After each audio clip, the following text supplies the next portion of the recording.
The U.S. Postal Service is more American than apple pie, and I mean that in a very specific sense. Apple pie does not have its own line in the U.S. Constitution.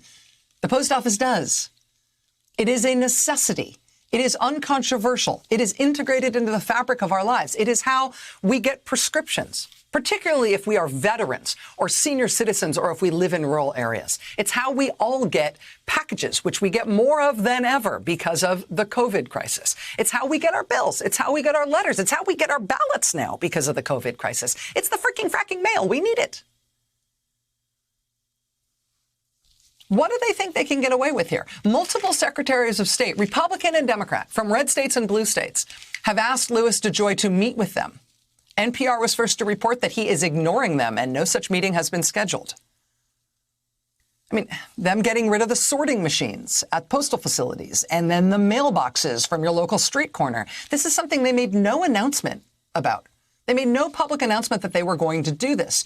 We had to have it told to us by postal workers and by people who observed the trucks going around picking up the mailboxes. I guess they thought they wouldn't ever have to answer for this stuff.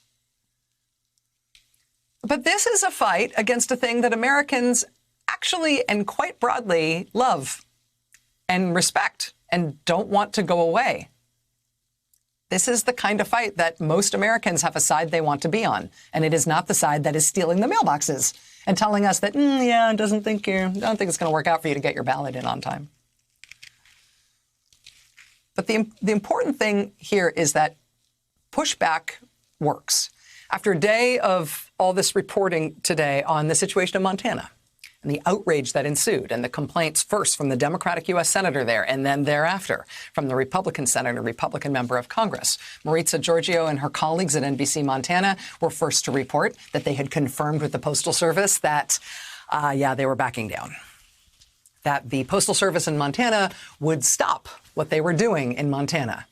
Plans to take away 40 and 50% of the mailboxes in Montana's biggest towns. They would stop that. They would put that on hold. And then, just before we got in the air tonight, the Postal Service confirmed it nationally because they were working on doing this nationally. But now with the pushback, they're going to put that on hold. They are going to stop taking the mailboxes away. The Postal Service confirming tonight, quote, "We are not going to be removing any boxes.